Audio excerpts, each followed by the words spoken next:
This program was made possible by the Florida Humanities Council. We come from all over, and we become one state, where we share in the history and become part of the culture that is Florida. The Florida Humanities Council, bringing Floridians together by sharing the stories of our state. And by the National Endowment for the Humanities.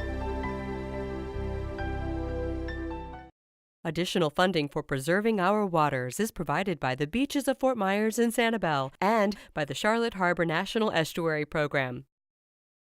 Support for WGCU's local productions comes from the estate of Patrick and Rosalie LaSala and from generous contributions by viewers like you. Thank you.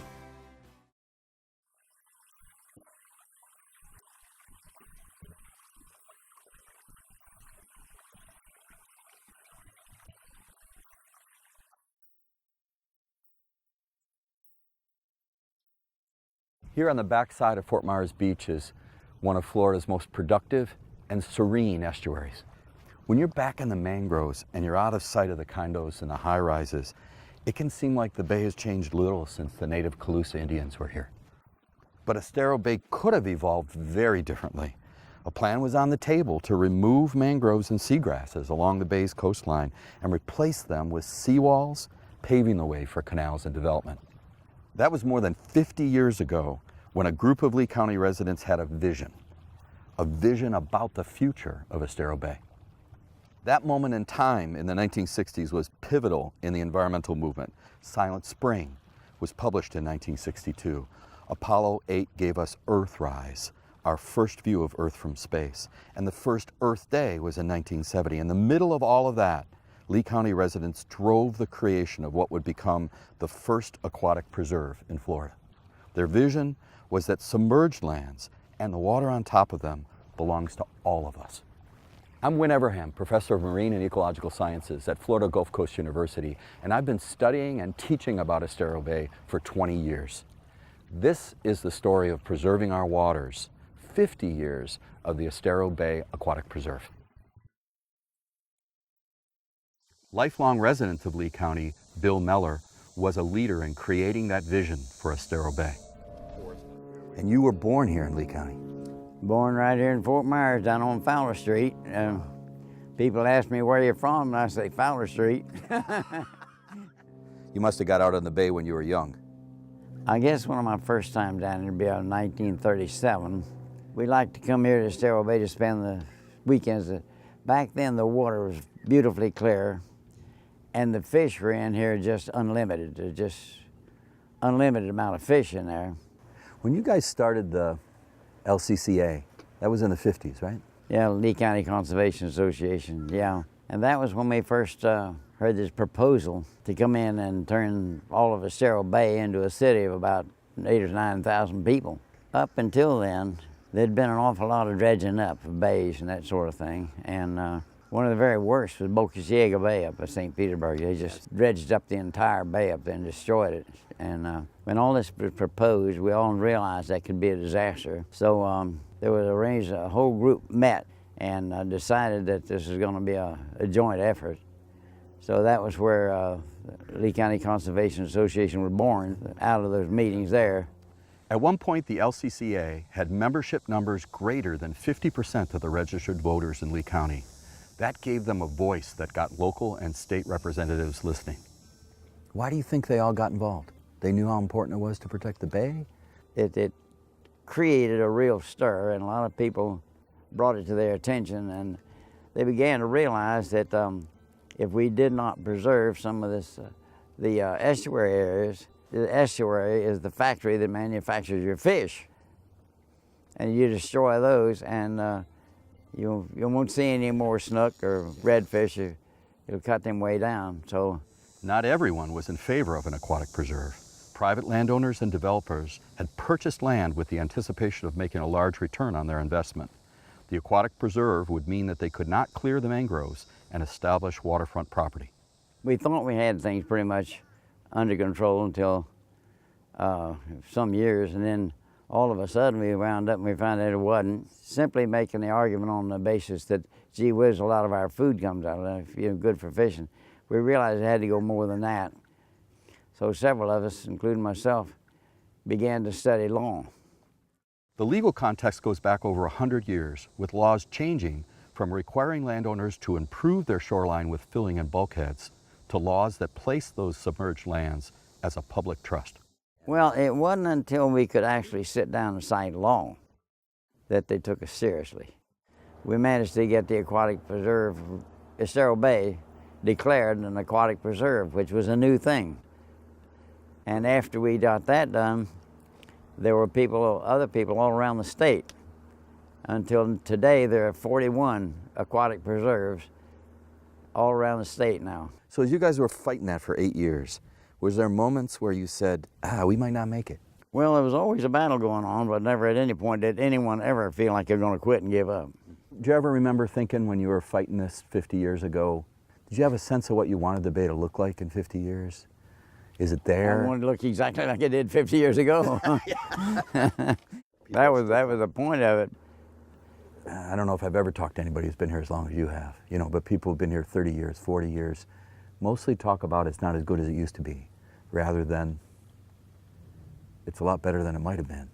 Oh, yeah. Well, it's not nearly as good as it was when I was just a little kid, because the waters were so much more beautiful, clear then. It's like the water down at Key West. This was beautiful, clear water. You can see bottom and clear see bottom in 6 feet of water.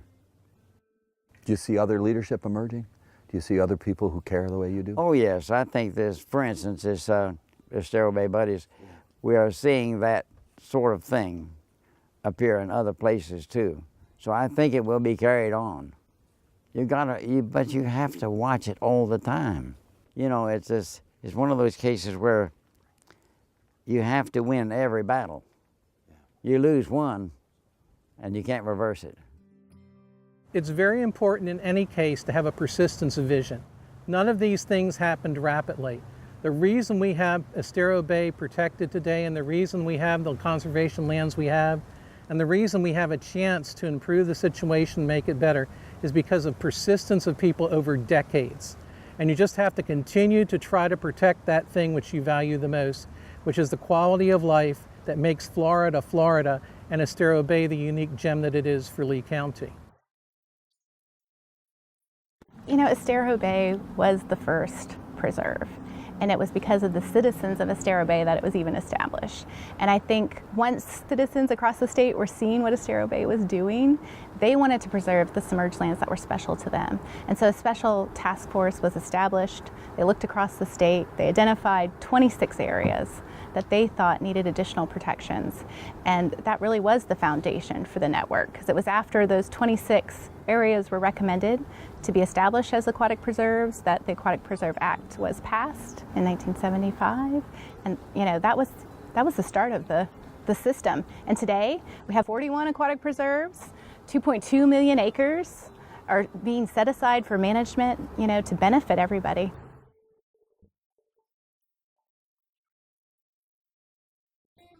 Here on Mound Key, we can see remnants of the Calusa Nation.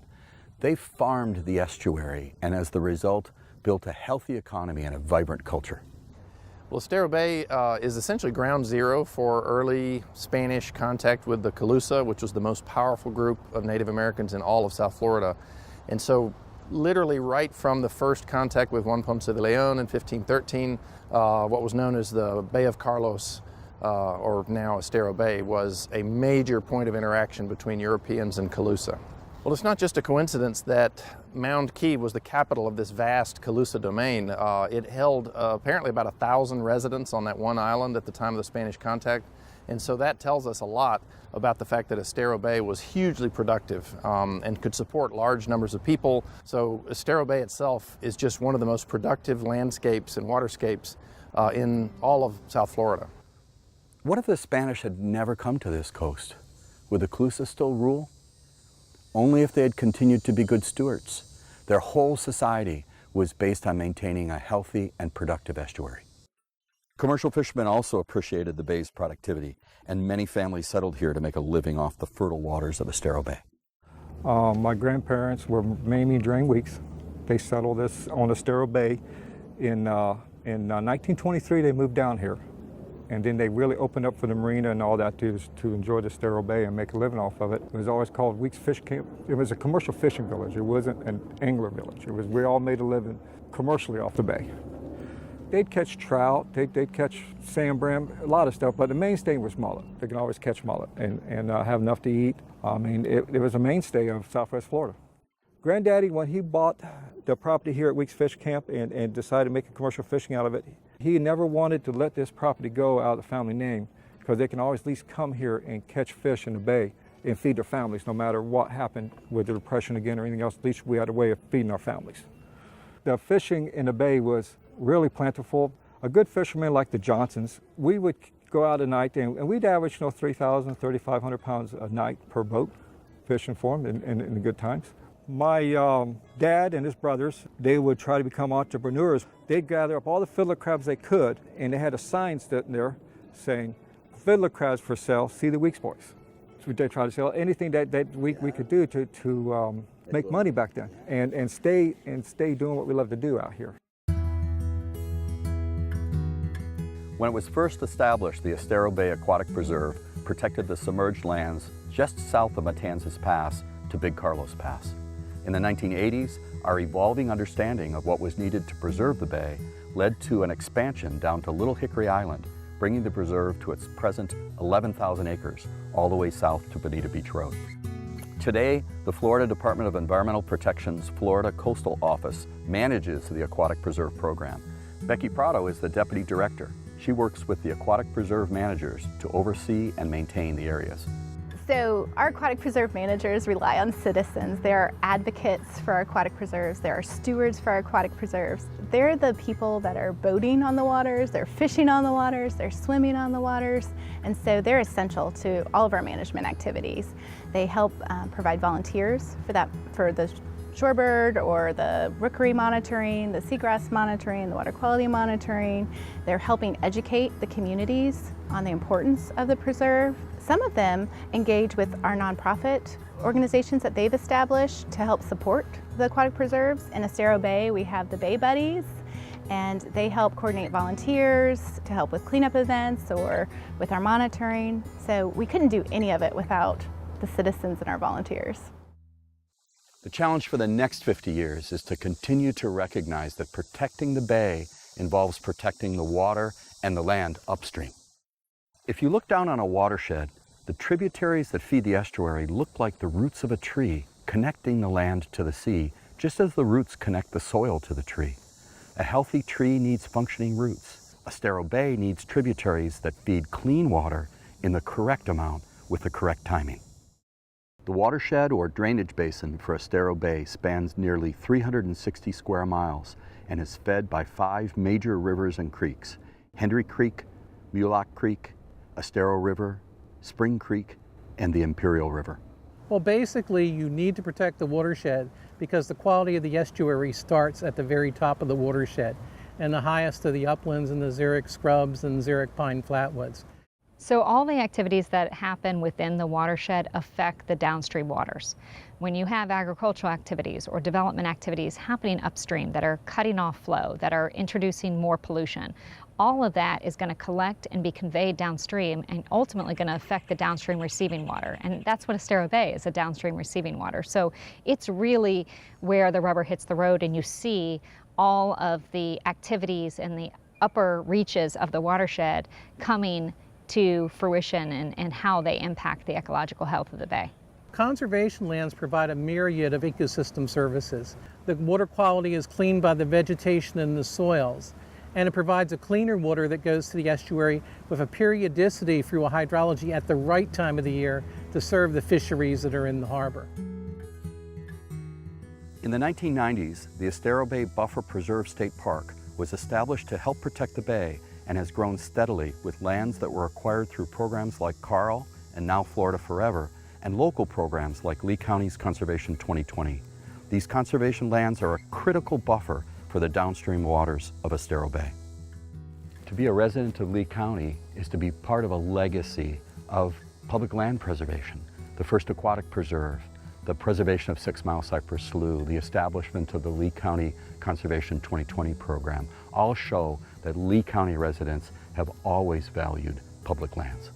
But to be a resident of Lee County, you also experience growth.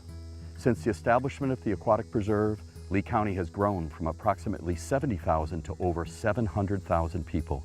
The Conservancy's report card and the Estero Bay Agency on Bay Management's State of the Bay have documented a decline in water quality. The Agency on Bay Management is a subcommittee of the Southwest Florida Regional Planning Council. The Agency on Bay Management was created about 20 years ago, and basically there had been a challenge to the permit to build Florida Gulf Coast University in its location, which is very environmentally sensitive at the headwaters of the Estero River. The State of the Bay is a recurrent evaluation of a number of different factors of Estero Bay by the Agency on Bay Management. It looks at hydrology, water quality, wildlife, fisheries, habitat, and human uses. Basically, some of the aspects of the bay are improving, particularly in areas of nutrients. Some of the areas are not improving, the hydrologic situation for the tributaries. Some of the fisheries are in definite decline, and we're seeing more problems with things like harmful algae blooms, and some of the listed species are disappearing. Many agencies and organizations have their hands in the water and their feet on the lands surrounding the bay. Part of the mission of the Conservancy of Southwest Florida is to monitor the health of the ecosystems along our coast. So every 5 to 6 years we do the Estuaries Report Card for Southwest Florida. It covers 10 watersheds in Southwest Florida, ranging all the way from Lemon Bay down to the 10,000 Islands. And Estero Bay Watershed is one of those 10 watersheds that we assess. We look at water quality and hydrology. We also look at wildlife habitat, wetlands, conservation lands, and other indicators of ecological health. Well, the water quality, we still have a number of challenges where quite a big area in the watershed is not meeting state water quality standards. There are some plans underway already to help improve conditions, but we haven't really seen yet a lot of significant progress in improved water quality. But we also have new development and new challenges with stormwater runoff, agricultural runoff that could offset the gains that we're making in restoring the water qualities. Certainly the bay has changed in the last 50 years. Most of us see declining water quality, fewer fish to catch, and more people on the water. But how much worse might it have been if the bay hadn't been protected?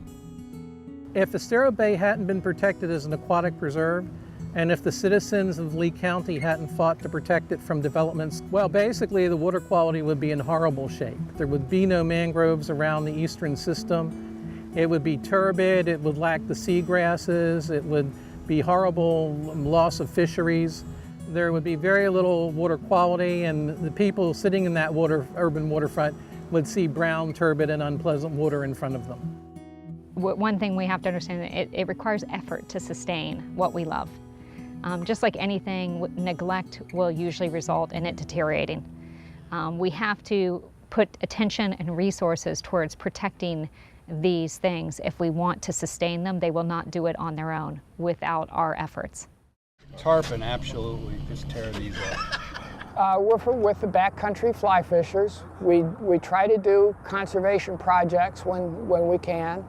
We had a small group of about 6 fly fishermen that went out this morning on skiffs and kayaks to remove fishing line and trash from the mangrove islands. We went out to some areas that the aquatic preserve managers had identified as potential targets. We checked to see if there were any active nests when we approached the islands. We went around the islands, particularly in kayaks, and removed any of the fishing line that we could find. We removed about 35 or 40 clusters of fishing line that were entangled in the limbs close to the water that could potentially catch wading birds, shorebirds, or other wildlife that might be utilizing these roosts and rookeries. The club likes to participate in conservation to provide some protection and give back to the resources. We get out and enjoy the resources regularly, so it's nice to be able to give back a little bit. We cleaned up about half a dozen of the mangrove islands, and we recorded it on GPS so that we can provide the managers with an estimate of how much linear feet of shoreline we cleaned. Individuals can have more of an impact than most people think they can have. Some of the trash that we pulled out of the waters today just blew off of boats because it wasn't secured. You have to treat things a little bit differently when you're out on the water. Another group that gives back is eco-tour operators, and they also derive economic benefit from the bay. Tim Martell has been guiding people for 11 years, and he understands the importance of a natural balance. Here in the state of Florida, we are so reliant on the tourism industry that we can't afford to have anything go wrong with these habitats. When people plan their vacations, they want to come to a place that's healthy and vibrant and thriving with life. Really, what it's all about for me is reconnecting people with the natural world, showing them when we work together, we can protect these areas, and it may sound cliche, but we can leave them for future generations. What we need to realize, it's not just about future generations, it's about our generation too. There are many group stream projects that benefit Estero Bay. The FGCU Vestra Marine Research Station is making a creative oyster connection.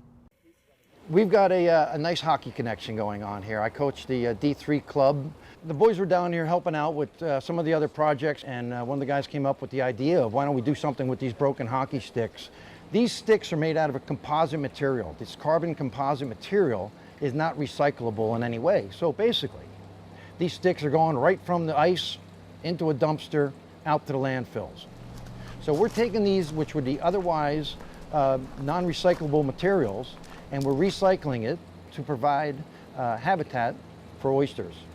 What we've created, they're basically broken hockey sticks that we build into these Lincoln log type structures.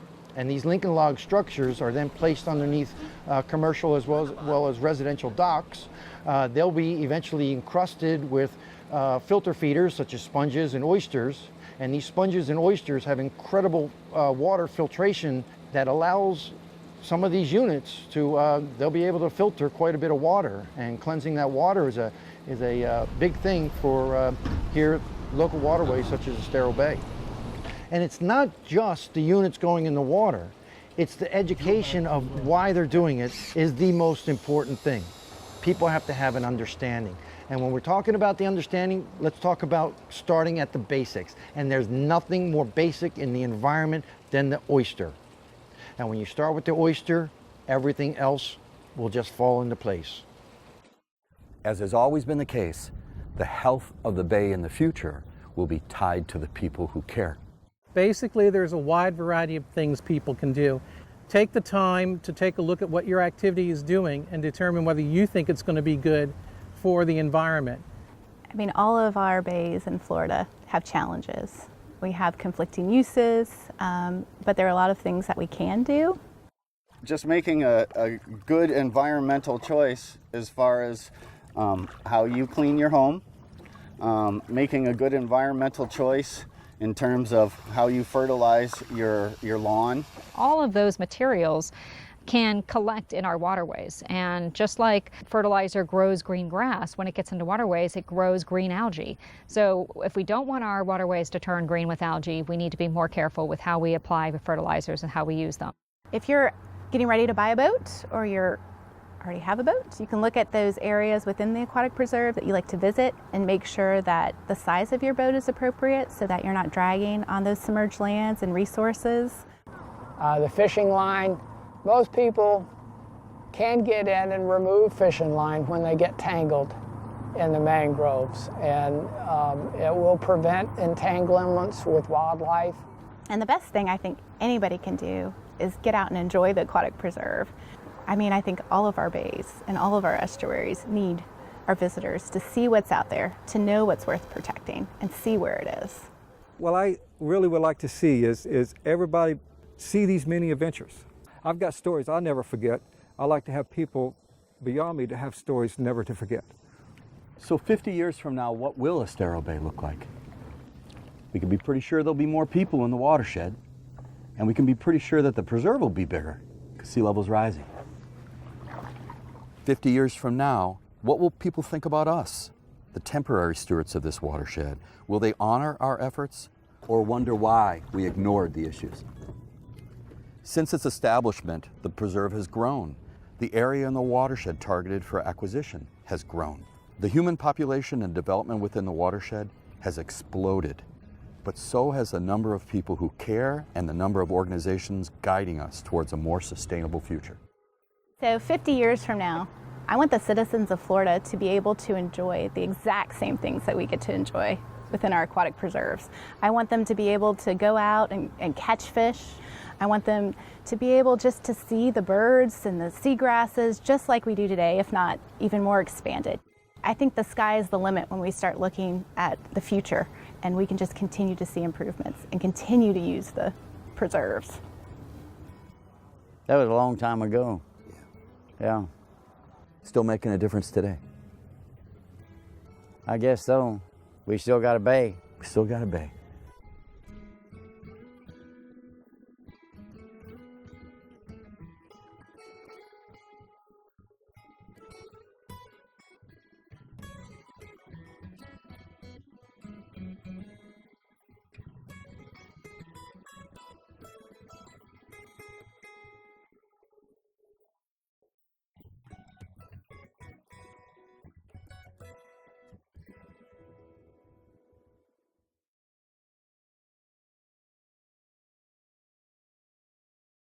Support for WGCU's local productions comes from the estate of Patrick and Rosalie LaSala and from generous contributions by viewers like you.